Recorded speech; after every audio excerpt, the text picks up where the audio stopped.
Hello everyone. UGC net के forms आ चुके हैं। और अगर अब तक आपने उनका जो न्यू नोटिफिकेशन है, बुलेटिन नहीं पढ़ा है, तो एक बार हम चेक कर लेते हैं कि क्या नए चेंजेस आए। और मैं हमेशा रिक्वेस्ट करूंगी कि आप फॉर्म हमेशा जल्दी भरिए। लास्ट डेट या डेट एक्सटेंड होने की वेट नहीं कीजिए। तो यहाँ चलते हैं सबसे पहले opening of online application form of UGC net June 2026 examination. मैं हूँ वेबसाइट ugcnet.nta.nic। आप गूगल सर्च पर सिंपल डालेंगे कि opening of the online application form of UGC net या यूजीसी नेट फॉर्म फिलिंग जून 2026 भी आप टाइप करते हैं तो आपको ये वेबसाइट मिल जाती है। अब देखिए यहाँ पर है ना, जब आप आते हो इस पेज पर तो सबसे पहले log in to access your account, complete new registration and download important information and instructions to stay updated। तो मैं हमेशा बोलती हूँ अगर आप अथॉरिटी में है, जैसे आप डिसीजन मेकर है अपने इंस्टीट्यूट के, तो भी आपको ये गाइडलाइंस पढ़ लेनी चाहिए। क्योंकि कई बार जब कैंडिडेट्स जॉब पर आते हैं तो भी हमें ये बुलेटिन काफी हेल्प करती है। और यहाँ पर देखिए क्या लिखा है, steps to apply online, Hindi में भी लिखा है ऑनलाइन आवेदन करने के चरण। Apply for online registration, fill online application form, pay examination fee and download the confirmation page. Register yourself for the above mentioned exam and already other registered candidate। तो सबसे पहले मैंने यहाँ पर क्लिक करके डाउनलोड इन्फॉर्मेशन बुलेटिन कर लिया है। अब देखिए यहाँ पर है ना, अगर आपको कुछ भी कभी भी डाउट होता है, किसी को पूछने से पहले आप ये हमेशा बुलेटिन चेक कर सकते हैं। और ये हर बार अपडेट होती है बुलेटिन, हर एग्जामिनेशन के पहले। तो ऑनलाइन एग्जामिनेशन है, ये चेक कर लेते हैं इसमें क्या न्यू अपडेट आया और हमें क्या हेल्प हो सकता है। तो देखिए सबसे पहले ये इंडेक्स पेज की अगर मैं बात करूं, टेबल ऑफ कंटेंट्स, तो यहाँ पर है ना subject and syllabus of test. तो अगर आप मुझसे जुड़े हुए मेरे व्हाट्सएप ग्रुप्स पर या जहां पर मैं इंफॉर्मेशन शेयर करती हूँ, तो मैंने बताया था उस दिन दो सब्जेक्ट ऐड हो गए हैं, स्टैटिस्टिक्स और फॉरेस्ट्री। तो आज देख लेते हैं और क्या क्या चेंजेस हुए हैं।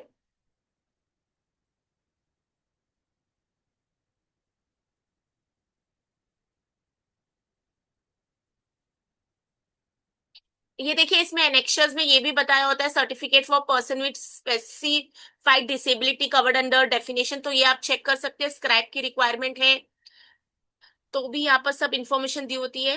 तो पहले तो सबसे पहले online registration and submission of application form complete in all respects आपको एनटी की वेबसाइट पर मिल जाएगा, जहां पर मैं अभी फिलहाल हूँ, ugcnet.nta.nic.in। और टेंटेटिव डेट्स थी 29 अप्रैल। तो फॉर्म्स रिलीज हो चुके हैं टू 20 मई। तो आज ऑलरेडी 2 मई हो गई है। और अगर आप टीचिंग फील्ड में हो तो अगर आपको वेकेशंस हो गई है, तो मेरे हिसाब से नेट के लिए प्रिपेयर करना और फॉर्म भरना सबसे पहले आपकी प्रायोरिटी होनी चाहिए। Last date for successful transaction of examination fee through credit card, debit card, net banking, UPI payment modes। तो ये 20 मई 2026 up to 11:50 PM। तो मेरी सजेशन है, don't wait for the last day, fill the form right now. Fee payable for UGC NET कितनी है, pay fee using the payment gateways integrated to the online application through net banking, debit card, credit card, UPI. और general unreserved candidate है 1150। तो अगर आप unreserved category मतलब general category open category से है तो इतना फीस है। जनरल ईडब्ल्यूएस मतलब ईडब्ल्यूएस होता है economic weaker section, OBC, NCL, तो यहाँ पर 600 की फीस है। Schedule caste, schedule tribes, person with disability, person with benchmark disability, rupees 325। और थर्ड जेंडर के लिए भी 325 है। एप्लीकेबल सर्विस प्रोसेस ठीक है, ये यहाँ पर बताती है। करेक्शन इन द पर्टिकुलर, जब हम फॉर्म भरते कोशिश कीजिए उसमें कुछ गलती नहीं हो, बट अगर कुछ गलती हो जाती है तो यहाँ पर उन्होंने लिखा है करेक्शन विंडो के लिए, correction in the particular application form कब रहेगा, जैसे ही फॉर्म फिलिंग क्लोज होती है 20 मई, तो 22 मई से 24 मई तक ओपन हो जाती है करेक्शन विंडो। तो आप जब फॉर्म भरे ध्यान रखिए कि स्क्रॉल डाउन करते समय भी आपके फील्ड्स चेंज नहीं हो। बट अगर गलती से ऐसी कुछ चीजें हमसे हो जाती है तो ये करेक्शन विंडो आपको ओपन रहेगा 22 मई से 24 मई में। इंटीमेशन ऑफ सिटीज आ जाएगा आपको 10 जून। डाउनलोडिंग ऑफ एडमिट कार्ड आ जाएगा बाय 15 जून। और ड्यूरेशन ऑफ एग्जामिनेशन है हमारी 180 minutes, 3 hours, no break between paper 1 and paper 2। अगर आप पहली बार अटेम्प्ट कर रहे हैं तो पेपर 1 रहता है 1 आवर का 60 मिनट्स, और बाकी 2 आवर्स या 120 मिनट्स रहते हैं पेपर 2 के लिए। बीच में कोई भी ब्रेक नहीं आती है, आप सेंटर में जाते हो, कंप्यूटर सीबीटी मोड से पेपर देते हो। टाइमिंग ऑफ एग्जामिनेशन बाद में बताया जाएगी।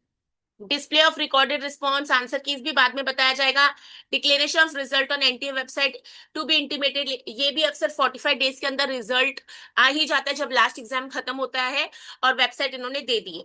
ठीक है, अब यहाँ पर क्या पर चेंजेस आए वो चेक कर लेते हैं। अगर आप जो भी कैटेगरी से आप ये रीड कर लीजिए। ये उन्होंने देखिए अभी यहाँ पर एक चेंज आया है, candidates following in this list में mentions OBC. Okay, instructions for online application form को फिलिंग करते समय डाउनलोड इन्फॉर्मेशन बुलेटिन, ये जो मैंने किया अभी, रीड दिस केयरफुली। अभी देखिए एक है Meri Pehchan national single sign on NSSO platform, तो अगर आप ये नेट के स्टूडेंट हो तो आपको ये क्वेश्चन भी बन सकता है। तो मेरी पहचान क्या है, ये पोर्टल देखते हैं।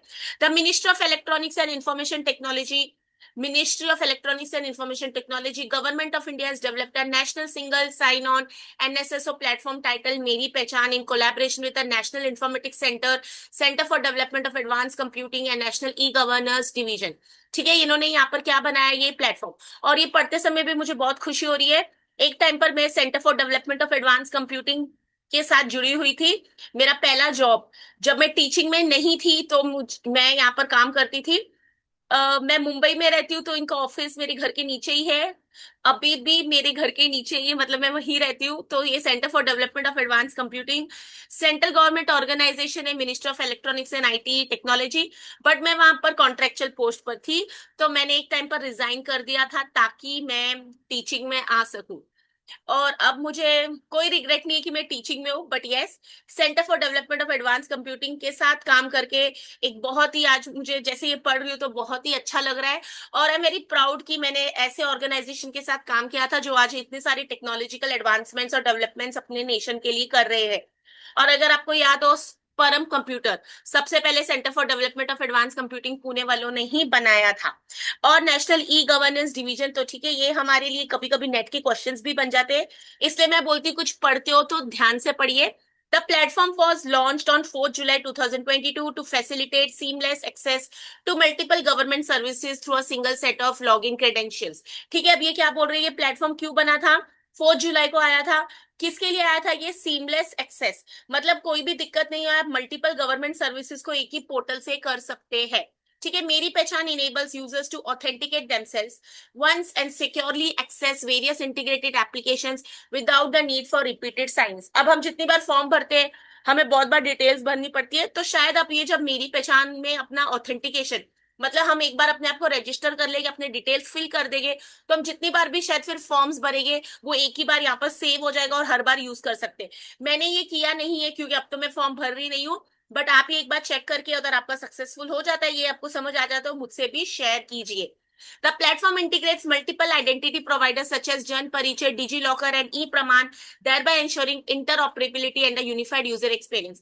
तो मेरे ख्याल में ये कह रहे हैं ये प्लेटफॉर्म ने इंटीग्रेट सबको जोड़ दिया, साथ में ले आए एक साथ मल्टीपल आइडेंटिटी प्रोडक्ट। जैसे कुछ बच्चे डिजी लॉकर पर होते, कुछ ई प्रमाण पर, तो ये सब एक ही साथ जुड़ चुके हैं, इंटरऑपरेबिलिटी है और यूनिफाइड यूजर एक्सपीरियंस। मतलब मेरे ख्याल में अगर आप डिजी लॉकर पर कर चुके हो तो भी आपको यहाँ पर एक्सेस हो जाएगा। आप ये जरूर चेक कीजिए। जैसे हम यूजी पीजी के स्टूडेंट्स को डिजी लॉकर करवाते हैं, तो मुझे लगता है ये भी उसी की तरह है। तो आप चेक करिए अगर डिजी लॉकर से भी एक्सेस हो रहा है तो। Users can register on the platform, तो आप पहचान platform using basic details such as name, date of birth and mobile number and may complete verification through e KYC using Aadhaar. तो ये सारी चीजें आपके पास होनी चाहिए फॉर्म भरते समय, ये रजिस्टर प्लेटफॉर्म पर करते समय, आधार, पैन, ड्राइविंग लाइसेंस और अपार। अपार का फुल फॉर्म भी आपको पता होना चाहिए, कभी कभी ये नेट का क्वेश्चन बन सकता है। The platform supports advanced features such as multi-factor authentication, passwordless login, and the ability to manage multiple accounts linked to a single mobile number। हमेशा वर्किंग मोबाइल नंबर अपना दीजिए, आजकल सबके पास दो मोबाइल नंबर होते हैं, एक व्हाट्सएप होता है, एक फोन होता है।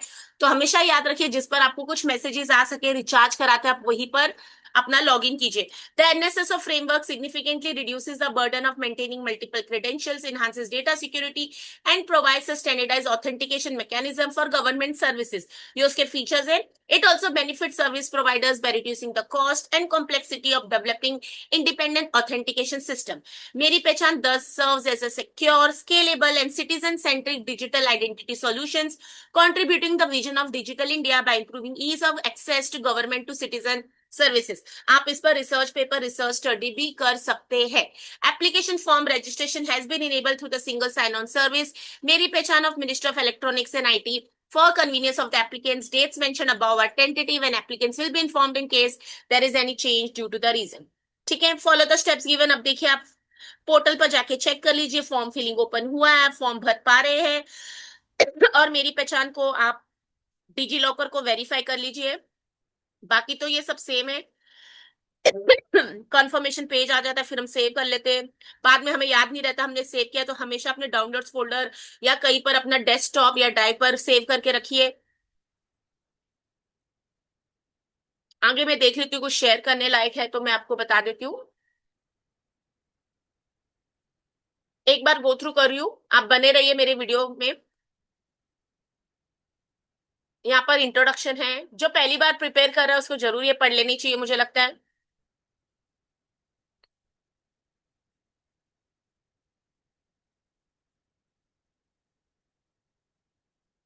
अब यहाँ पर एलिजिबिलिटी जो बहुत बार डाउट होती है सबको, मैं फिर से बता देती हूँ. मैंने पिछली बार भी काफी बार वीडियोस में एक्सप्लेन किया है. The eligibility will be determine in the following manner. जब आप फॉर्म भरते हैं, कैटेगरी 1 होती है award of JRF and appointment as assistant professor, तो आपको इसके लिए टिक मार्क करना पड़ता है जेआरएफ और assistant professor. Category 2 appointment as assistant professor and admission to PhD. तो सेकंड कैटेगरी में आपके पास जेआरएफ नहीं है बट आपके पास असिस्टेंट प्रोफेसर और एडमिशन टू पीएचडी है. और थर्ड कैटेगरी जो सबसे लोएस्ट मार्क्स होते हैं वो एडमिशन टू पीएचडी ओनली है. तो देखिए कैटेगरी 1 में आपको जे, अगर आप ये टिक मार्क करते हो आपको जेआरएफ भी होता है, असिस्टेंट प्रोफेसर भी होता है और पीएचडी. तो पहले कैटेगरी में आप सबके लिए एलिजिबल हो जाते हो. कैटेगरी 2 में आप जेआरएफ के लिए एलिजिबल नहीं हो क्योंकि उस कैटेगरी में जेआरएफ ऑप्शन ही नहीं है. तो आप यहाँ पर असिस्टेंट प्रोफेसर के लिए एलिजिबल हो, पीएचडी एडमिशन के लिए एलिजिबल हो. कैटेगरी 3 में ना आप जेआरएफ के लिए एलिजिबल हो ना असिस्टेंट प्रोफेसर, आपसे पीएचडी टू एडमिशन है. ठीक है, the JRF qualified candidates are admitted into PhD programme based on an interview. ठीक है, ये तो बात की बात है. UGC NET under category 2 and category 3, मतलब यहाँ पर ये दोनों कैटेगरीज में can be used as an entrance test for PhD advance in place of entrance test conducted by different universities for admission to PhD. तो अगर आपने यूजीसी 24 की गाइडलाइंस पढ़ी थी तो उन्होंने बोला था पीएचडी एंट्रेंस टेस्ट को स्क्रैप कर दिया जाए और एक ही टेस्ट, मतलब ये यूजीसी नेट को एलिजिबिलिटी रखिए पीएचडी एंट्रेंस टेस्ट के लिए, तो ये कह रहे हैं वो आप यूज कर सकते हैं. For candidates who qualified under category 2 and category 3, the marks obtained in the net will have 70% weightage and 30% weightage will be based on the performance in the interview Viva conducted by the university HI concerned. The PhD admission will be based on the combined merit of net marks and the marks obtained. ठीक है, तो अगर आप admission to PhD through NET जा रहे हो तो आपको 70% वेटेज नेट को है और 30% वेटेज है जो आपका रिसर्च सेंटर जहां पर आपने एप्लीकेशन दिया, आप इंटरव्यू के लिए जा रहे हो. 30% आपकी परफॉर्मेंस बेस्ड है. For admission to PhD the marks obtain in the NET by the candidates in category 2 and category will be valid for a period of 1 year from the date of declaration of the result. तो देखिए अगर आपको PhD में admission नहीं मिल रही है 1 साल के अंदर तो आपकी ये वैलिडिटी खत्म हो जाएगी. इसलिए मैं सबको बोलती हूँ बार बार, अब वो 3 साल वाला सिस्टम नहीं है या लाइफ टाइम वाला नहीं है एडमिशन टू पीएचडी के लिए. ठीक है, आपको क्या याद रखना है अगर आपने एडमिशन टू पीएचडी की है, कैटेगरी 2 और 3. ठीक है, तो कैटेगरी 2 में क्या था आप ये देख लीजिए. यहाँ पर बहुत सारे सेंटर्स को भी प्रॉब्लम है और वो हमेशा वेरीफाई करना चाहिए. मैं कहती हूँ कैटेगरी 2 में अगर आपकी पीएचडी आप अप्लाई कर रहे हो तो यहाँ पर आपकी वैलिडिटी 1 ही साल है. ये कैटेगरी 2 और 3 के लिए वो स्पेशली बता रहे हैं. ठीक है, क्योंकि कैटेगरी 1 में तो जेआरएफ है आपको, उसके लिए तो एडमिशन हो जाती है. बट यहाँ पर जो कैटेगरी 2 और 3 है, यहाँ पर अगर आप पीएचडी इनके नेट के बेसिस पर जा रहे हो तो आपके रिजल्ट की वैलिडिटी सिर्फ 1 साल रहेगी. इसका मतलब आपको 1 साल में PhD admission interview process clear करना है, नहीं तो आपकी वैलिडिटी एक्सपायर हो जाएगी. आपको अगेन नेक्स्ट टाइम आपको फिर से पीएचडी के लिए एंट्रेंस यही देना पड़ेगा. ठीक है, तो क्या लिखा है, will be valid for a period of 1 year from the date of declaration of the result of UGC NET. तो समझिए अगर आपका 1 जुलाई को रिजल्ट डिक्लेयर हो जाता है तो अगली बार 1 जुलाई से पहले, मतलब ये 26 में आपका रिजल्ट आ रहा है, तो 30 जून तक आपको एडमिशन सिक्योर करनी है. The number of candidates will be qualified for admission to be PhD only will be decide. ठीक है, ये तो बात की बात है. रिजल्ट कमिटी नॉर्मलाइजेशन सब ये कौन सी स्कीम्स अवेलेबल है, एनएफएफसी एनएफओबीसी, ये आप चेक कर सकते हो. चैप्टर 2 एग्जामिनेशन स्कीम, अगर आप पहली बार एग्जाम दे रहे हो तो पढ़ लीजिए, अदरवाइज मेरे चैनल पर मैंने वीडियोस अपलोड की हुई है, एक प्लेलिस्ट है फ्रीक्वेंटली आस्क्ड क्वेश्चंस या व्हाट इज एनटीए नेट, वो आप चेक कर सकते हैं. जब भी कुछ चेंजेस आ जाते हैं मैं अपडेट कर देती हूँ, बट आप मेरी अपडेटेड वीडियो को फिर चेक कीजिए. ठीक है, ये तो आपको पता ही है. पेपर 1 और paper 2 list of subjects updated हुए तो याद रखिए ये कौन से किस में नेट देना होता है. हमेशा एडवाइजेबल इन, एडवाइजेबल क्या है, इन जिसमें हमने पीजी किया हुआ है. ठीक है,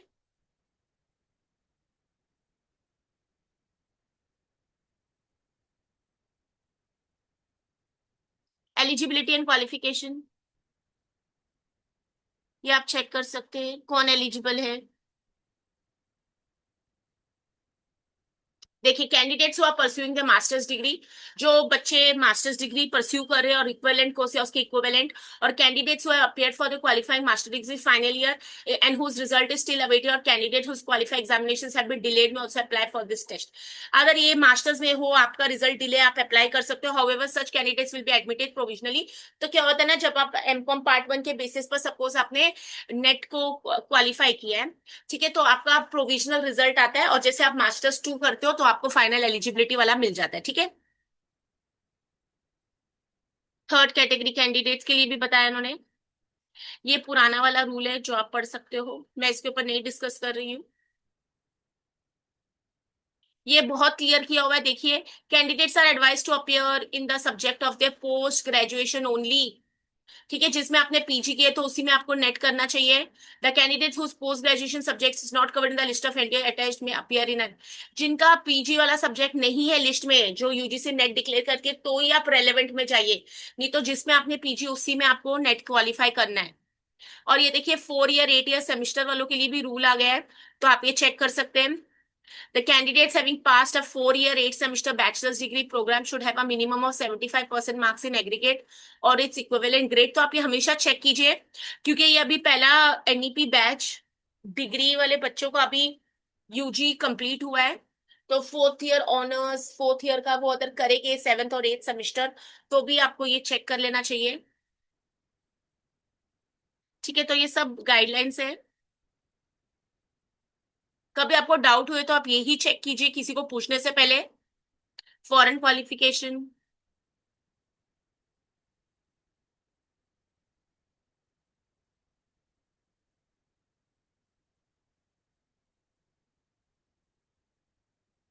जीआरएफ की relaxation not more than 30 years age on first of the month in which the examination is concluded. ये देखिए 30 years बताया है। 5 years रिलैक्सेशन है किसको? Candidates belonging to OBC, third gender categories and to women applicants. मतलब आप female हो तो आप 35 years तक जीआरएफ के लिए अटेम्प्ट कर सकते हैं।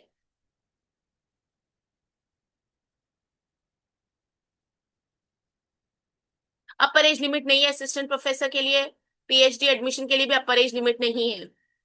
चैप्टर 4 रिजर्वेशन, ये मैं नहीं बात करती हूँ कभी भी, आप खुद चेक कर सकते हैं।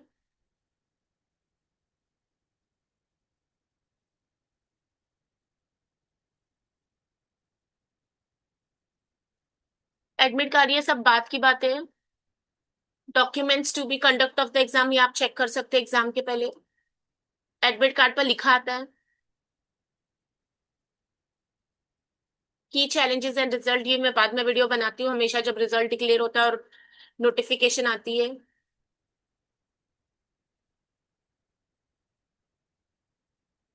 अनफेयर मीन्स कैंसलेशन हो जाता है। ग्रीवियंसेस, ये देखिए अगर किसी को डिसेबिलिटी है तो उसके लिए सर्टिफिकेट है। Online payment of fee, helpline centre, देखिए इतने सब्जेक्ट्स दिए उन्होंने। 11th हमारा कॉमर्स है, मतलब मैं कॉमर्स से हूँ, आप चेक कर सकते हैं अपना सब्जेक्ट। कॉमर्स का कोड है 08।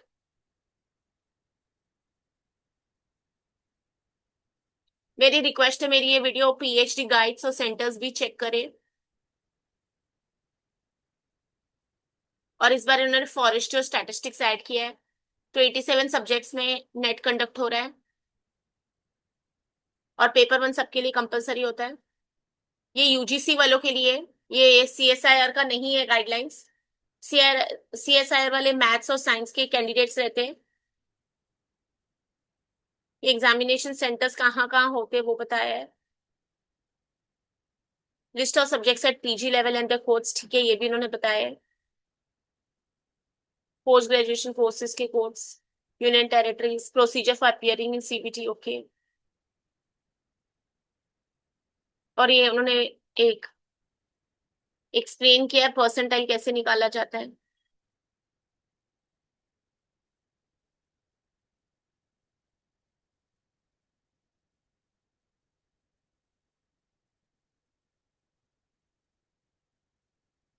ये देखिए रेप्लिका ऑफ एप्लीकेशन फॉर्म बताया उन्होंने।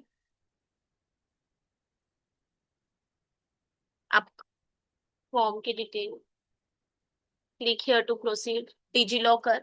अगर ऑलरेडी है तो आप, मुझे लगता है इससे फॉर्म भर पाएंगे, नहीं तो जो मेरी पहचान वाला बताया आप वो चेक कर सकते हैं।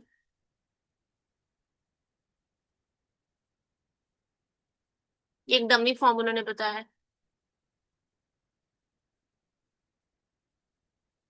आपको कोई दिक्कत आएगी तो आप मुझे मैसेज कर सकते हैं, मैं भी एक्सप्लोर कर सकती हूँ और आपके साथ ही ढूंढ सकते हो उसका सॉल्यूशन।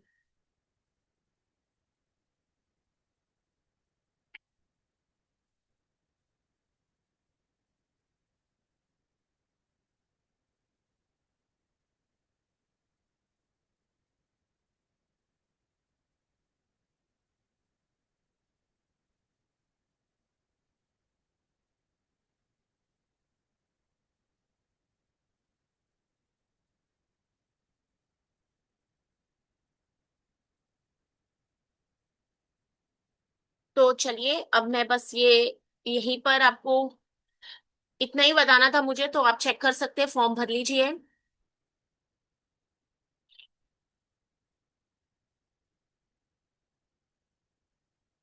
ठीक है, आप चेक कर लीजिए ऑनलाइन रजिस्ट्रेशन पोर्टल पर जाके कि फॉर्म्स के प्रोसेस को, और फॉर्म भरना स्टार्ट कर दीजिए। एग्जामिनेशन की डेट आपको अब समझ ही आ गई है।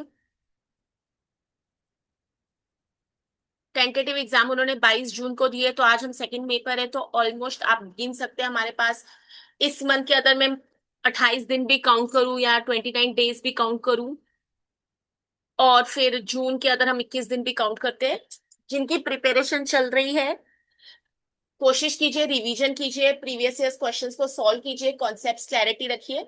और जो भी फर्स्ट टाइम अटेम्प्ट करना चाहते हैं तो वो मेरी वीडियोस पहले से स्टार्ट कर लीजिए। मेरे चैनल पर आपको बहुत सारी वीडियोस मिलेगी, पेपर 1 प्लेलिस्ट और पेपर 2 कॉमर्स की। मैं उसमें हमेशा क्वेश्चन सॉल्व कराती हूँ कॉन्सेप्ट्स एक्सप्लेन करके, तो आपको हेल्प हो जाएगी कि कैसे हम इजीली आंसर ढूंढ सकते हैं। और मेरे पास एक पूरी प्लेलिस्ट है, और रिसर्च सीखे। वो अगर आप आज एआई की दुनिया में भी अगर अपनी थीसिस को आउटसोर्स कर रहे हैं, तो मुझे लगता है ये बहुत ही गलत बात है। एआई की हेल्प की यूज कीजिए, बट एथिकल यूज कीजिए। सब कुछ एआई पर मत छोड़ दीजिए। और मेरी वीडियो मैं बताऊं, मतलब एआई के होते हुए भी अगर आप खुद से अपनी रिसर्च कर रहे हैं तो आपकी नॉलेज भी बढ़ रही है। आप उसको अपना सिर्फ मेन फैक्टर मत बनाइए। आपको थिंकिंग करनी है और आपको अंडरस्टैंड करना है कि आप क्या करें। उसको असिस्टेंस के लिए, सपोर्ट के लिए यूज कीजिए, बट आपकी जो नॉलेज है जो मैं वीडियोस में शेयर कर रही हूँ वो आप जरूर सुनिए। क्योंकि एंड में एआई ने आपका एग्जाम वाइवा वो एग्जामिनेशन को डिफेंड करने नहीं जाना है, आपने जाना है। ठीक है, मैंने देखे ऐसे बहुत सारे कैंडिडेट्स है जो एग्जाम जब फाइनल वाइवा लगता है, जैसे अगर 1 साल का गैप हो गया या 1.5 साल का गैप हो गया कभी कभी, तो आपको समझ ही नहीं आता आपने क्या पीएचडी की थी, और आपको क्वेश्चंस पूछे जाए तो आप एकदम ब्लैंक हो जाते। ठीक है, तो याद रखिए, मेरी पीएचडी मेरी गाइड की भी रिस्पेक्ट है, और मेरी भी रिस्पेक्ट है, मेरी सेंटर की भी रिस्पेक्ट है, और यूनिवर्सिटी। तो हमेशा अपने आप को अपग्रेड कीजिए। मेरी पूरी प्लेलिस्ट है पेपर 1, पेपर 2 और ये रिसर्च की, तो जिसमें मैं एक्सप्लेन करती हूँ कि आपको कब कौन सी चीज की जस्टिफिकेशन भी देनी होती है। ओके। तो अगर आप अब तक मेरे चैनल से नहीं जुड़े तो मैं रिक्वेस्ट करूंगी, लाइक शेयर और सब्सक्राइब कर दीजिए। अपने यूजी स्टूडेंट्स, पीजी स्टूडेंट्स को भी आप रिसर्च पेपर की पूरी मेरी सेशन है, पूरा मेरे 2 प्लेलिस्ट है मैं बोलूंगी, जिसमें आप उनसे शेयर कर सकते हैं। अदर कैंडिडेट्स एमकॉम करके, एमबीए करके टीचिंग में आना चाहते हैं, तो उनको आप मेरा ये चैनल शेयर कर दीजिए। ठीक है, क्योंकि मिनिमम क्वालिफिकेशंस असिस्टेंट प्रोफेसर के लिए आपको यूजीसी नेट चाहिए। ओके। और अगर आप जेआरएफ की प्रिपरेशन करिए तो कोई भी कमी ना छोड़िए। मेरी तरफ से आप सबको ऑल द बेस्ट। फिर मैं मिलती हूँ नेक्स्ट सेशन में। Till then take care. और पोर्टल पर जाके आज अपनी फॉर्म की गाइडलाइंस को जरूर चेक कर लीजिए, और ये मेरी पहचान वाला भी आप चेक करके मुझसे भी शेयर कर दीजिए। पढ़ते रहिए। May you all qualify and see you soon.